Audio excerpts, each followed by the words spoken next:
লীলার প্রারম্ভে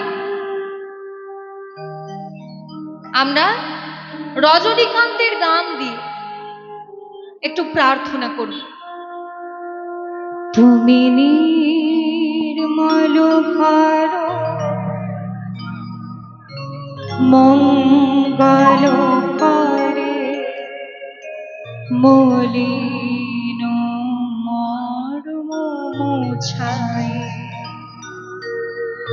তুমি নির্মল করো মঙ্গল করে মলিন মর্ম মোছায়। তুমি নির্মল করো মঙ্গল করে মলিন মর্ম মোছায়। তব পূর্ণ কিরণ দিয়ে যাক মোহ কালিমা ঘোচায় মলিন মর্ম মোছায়।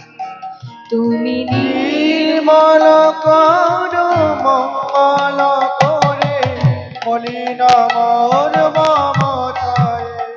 তুমি নির্মল করো মঙ্গল করে মলিন মর্ম মোছায়। একটু একটু করে বুঝি কি বলছে। তুমি নির্মল করো মঙ্গল করে মলিন মর্ম মুছায়। একটু করে বুঝছি নির্মল করো মানে পরিষ্কার করো, মঙ্গল করে কর মানে হাত, মঙ্গলময় হাত দিয়ে মলিন মর্ম মুছায়। মলিন মানে ময়লা নোংরা, মর্ম মানে অন্তর, মুছায়। তোমার মঙ্গলময় হাত দিয়ে আমার এই মলিন অন্তরটাকে তুমি পরিষ্কার করে দাও। প্রার্থনা করছি প্রভু, ওই হাতের অনেক শক্তি, গিরি গোবর্ধন ধারণ করেছো তুমি ওই হাতে, কাজে ওই হাতের অনেক ক্ষমতা। একটু আমার হৃদয়টা তুমি নিজ হাতে পরিষ্কার করে দাও। তুমি নির্মল করো মঙ্গল করে মলিন মর্ম মোছায়। তুমি নির্মল করো মঙ্গল করে মলিন মর্ম মোছায়। পূর্ণ কিরণ দিয়ে যাক মোহ কালিমা ঘোচায় মলিন মর্ম মোছায়। নির্মল করো মঙ্গল করে মলিন মর্ম মোছায়। তুমি নির্মল করো মঙ্গল করে মলিন মর্ম মোছায়। এই দেখুন, বাচ্চা ছেলে যখন অঙ্ক করতে করতে হাঁপিয়ে যায়, কিছুতেই উত্তর মিলছে না, তখন মাকে ডাকে, মাস্টার মশাইকে ডাকে। ও মা, অনেকক্ষণ ধরে চেষ্টা করছি, কিছুতেই উত্তর মিলছে না, তুমি এসে করে দাও।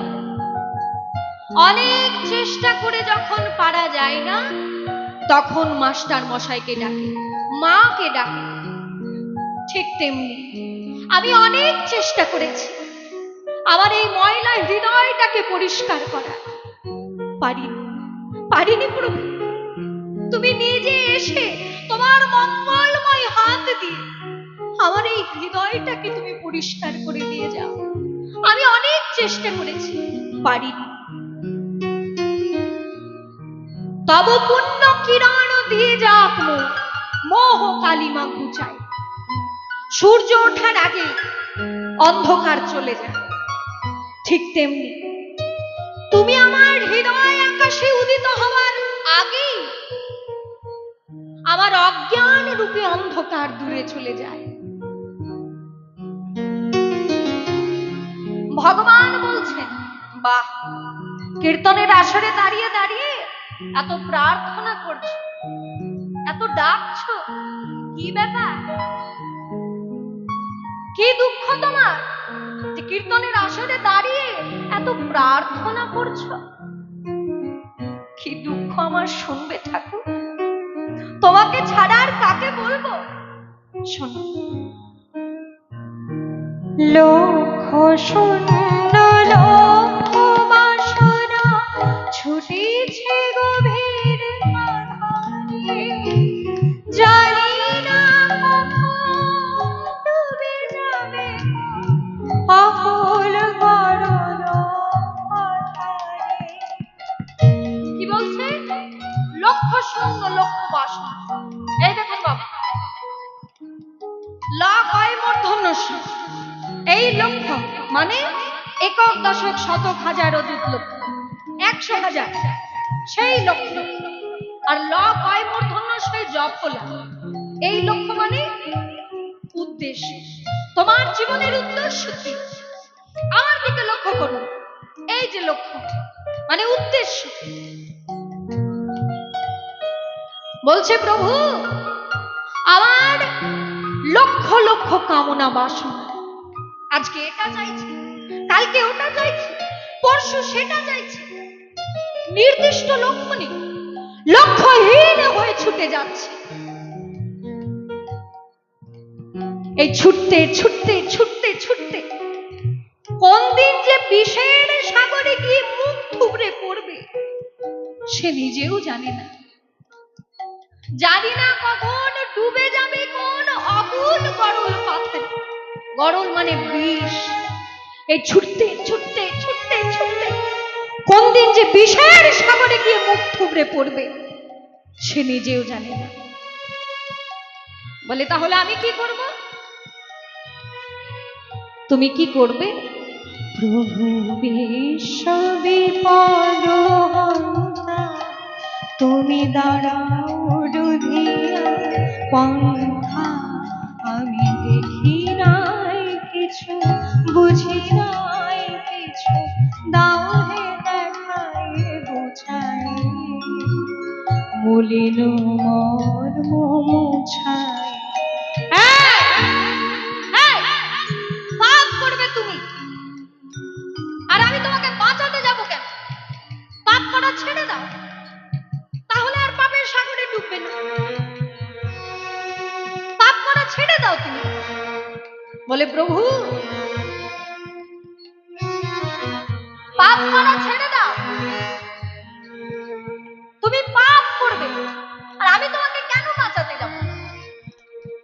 বলে শোনো প্রভু, তুমি যেহেতু আমার বাবা, তাই তুমি আমাকে রক্ষা করবে। একটা ছেলে সাঁতার জানে না,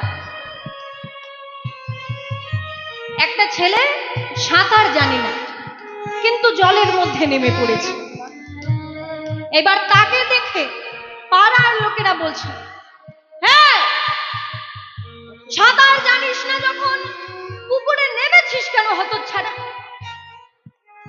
আবার পাশের একজন বলছে, ছেড়ে দাও, পরে ছেলে পরম আনন্দ, যত গোল্লায় যাবে ততই আনন্দ। কিন্তু যে ছেলেটা ডুবে যাচ্ছে তার বাবা যদি সেই রাস্তা দিয়ে পেরিয়ে যায় তখন কি সে ওই কথা বলবে? বলবে না। জান বাজি রেখে সে জলের মধ্যে নেমে পড়বে। কি করব? আমারই ছেলে ভুল করে নেমে পড়েছে। ঠিক তেমনি আমি পাপ করব, কিন্তু তুমি যেহেতু আমার বাবা, তুমি আমাকে রক্ষা করবে, তুমি আমাকে বাঁচাবে ঠাকুর। আমি যে পাপের সাগরে ডুবে আছি, আমাকে দেখে অনেকে হয়তো হাসাহাসি করতে পারে, কিন্তু তুমি যেহেতু আমার বাবা, তুমি আমাকে বাঁচাবে। তুমিও যদি আমাকে দেখে হাসাহাসি করো, আমি কার কাছে যাব প্রভু? তুমি তো আমার বাবা, তুমি তো আমাকে রক্ষা করবে। বাহ, আসলে তোরা তো কলির জীব। ভক্তি দিয়ে যখন বাঁধতে পারিস না, তখন যুক্তি দিয়ে টানাটানি করিস। ওই যে বেদান্ত দর্শন বলে দিয়েছে, সিন্নিয়ন্তে বিশ্বে অমৃতস্য পুত্রঃ, আমরা সকলে হচ্ছি ভগবানের সন্তান। তাই বেদান্ত দর্শন যখন বলে দিয়েছে আমি তোদের বাবা, তোরা আমার সন্তান, তা হ্যাঁ রে বাবা তো বানিয়ে দিলি, কিন্তু বাবা থাকে কোথায় ঠিকানা জানিস? বলে ঠিকানা, এই ঠিকানা খোঁজবার জন্যই তো কীর্তনের আসরে ছুটে বেড়ায়। যেখানেই হরিনাম সংকীর্তন হয় সেইখানে আগে ছুটে যায় ওই বাবার ঠিকানা জানার জন্য। আপনাদের মধ্যে অনেকে আছে যারা 35-40 বছর ধরে কীর্তন শুনছে, কীর্তন হলেই সেখানে ছুটে যায়। কেন? ওই ভগবানের ঠিকানা জানার জন্য। ভগবান বলছে এত যে কীর্তন শুনলি, ঠিকানা খুঁজে পেয়েছিস? বলে পেয়েছি, মানে সব মুখস্থ করে ফেলেছি। কই বল দেখি। বলে শুনবে, শুনে নাও তাহলে।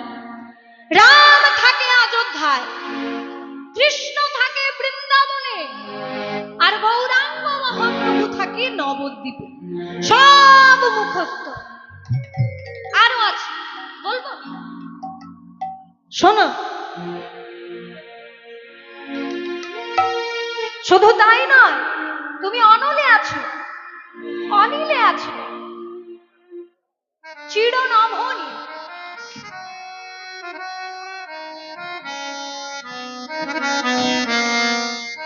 আছো অনল অনিলে, চির নভনিলে, ভোধার সলিলে আছো বিনা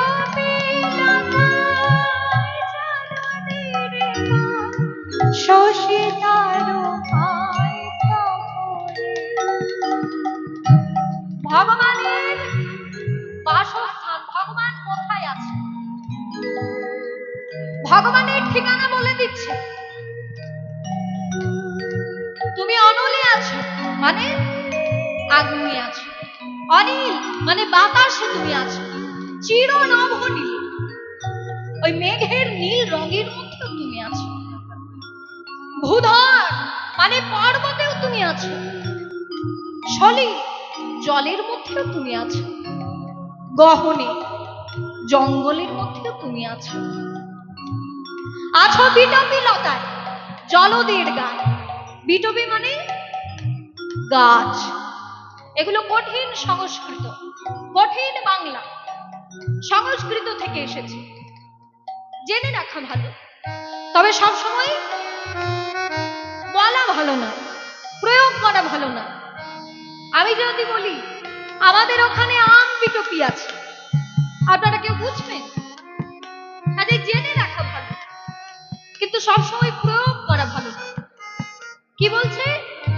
আছো বিটপি লতায়, গাছের মধ্যেও তুমি আছো, জলদের গায়ে, মেঘের গায়েও তুমি আছো, শশী তারকায় তপনে, চাঁদে আছো, তারায় আছো, সূর্যে আছো, সবই তোমার ঠিকানা। বলে বাহ,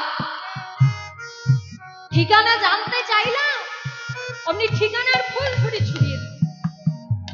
এতই যদি ঠিকানা মুখস্থ করে রেখেছিস, ধরতে পারছিস না কেন? বলে কেন ধরতে পারছি না? এইটা যদি জানতে হয় তাহলে একটা গল্প বলি শুন। একজন আছে শিবের ভক্ত, সারা রাত্রি ধরে শিবের উপাসনা করেছে, শিবের মাথায় জল ঢেলেছে। এবার সেই ভক্ত সারা বছর তার ভিক্ষে করে কাটে। একদিন মা দুর্গা রেগে গেল। মা দুর্গা রেগে গিয়ে বলছে শিব ঠাকুরকে, তোমার এক ভক্ত তোমার নামে শুধু ভিক্ষা করে বেড়ায়, তোমার মায়া হয় না, তোমার দয়া হয় না, তুমি তো ওকে কিছু দান দক্ষিণা করে দিতে পারো, বেশি নয় ওই 10 কেজি সোনা দিয়ে দিলে মিটে যায়। 10 কেজি সোনা হলো কোনো ব্যাপার শিব ঠাকুরের কাছে? সে আপনার আমার কাছে ব্যাপার হতে পারে, কিন্তু 10 কেজি সোনা শিব ঠাকুরের কোনো ব্যাপার? তা তুমি তো ওকে 10 কেজি সোনা দিয়ে দিতে পারো। শিব ঠাকুর তখন বলছে, শোনো দুর্গা, ওর কপালে সইবে না। এই তো, তুমি না দিয়েই আগে কপালের কথা বলছো। বলে, আচ্ছা রে বোন দুর্গা, শোনো, ও যদি আমার ছেলে হয়ে থাকে, ও তো তোমারও ছেলে, তো ওকে তুমি কিছু দিয়ে দেখো না, ওর কপালে সয় কিনা। এইবার মা দুর্গা বলছে, বেশ, আমি যা দেবার দিচ্ছি, তুমি ধ্যান করো, তুমি এখানে বসে থাকো, আমি যা দেবার দেব। এবার মা দুর্গা সেই ভিখারিকে দেবার জন্য 1 লরি হিরে এনেছে। 1 লরি হিরে, মানে ভিখারি সেই যে ভক্ত ভিক্ষা করতে করতে সামনের মোড়ে যেই না ডান দিকে ঘুরবে, ডান দিকে ঘুরলেই 1 লরি হিরে, রাস্তার উপরে 1 লরি হিরে আছে। এবার ভিখারি মনে মনে চিন্তা করছে, রোজই তো ভিক্ষা করি, কেউ দেয় আমার, কেউ দেয় না, আজকে একটু অন্ধ সেজে ভিক্ষা করব। দেখুন, কোনদিন অন্ধ সাজে না, আর আজকে বেটার অন্ধ সাজার ইচ্ছা হলো। একবার অন্ধ সেজে ভিক্ষা দাও, ভিক্ষা দাও, যেই না সামনের মোড়ে ডান দিকে ঘুরেছে, এবার হীরের স্তূপটা থাকে, পায়ে হিরেগুলো ঠেকেছে। এবার পায়ে যেই না ঠেকেছে, অমনি গালিগালা, আমাদের দেশের সরকার ভালো নয়, এই রাস্তা করবার জন্য শুধু সিমেন্ট ইট গিটি শুধু ফেলে রাখে, রাস্তা আর তৈরি হয় না। বেটা বুঝলো না, যেটা এরপর পা দিয়েছে সেটা সিমেন্ট নয়, পাথর নয়, মা দুর্গা রেখে যাওয়া হীরের স্তূপ। কিন্তু না বুঝে শুনে যা খুশি তাই বলে যাচ্ছে। কেন? চোখে গামছা বাঁধা আছে। ঠিক তেমনি আমরাও তোমাকে দেখতে পাচ্ছি না, অজ্ঞানতার বসন আমাদের নয়নে বাঁধা আছে।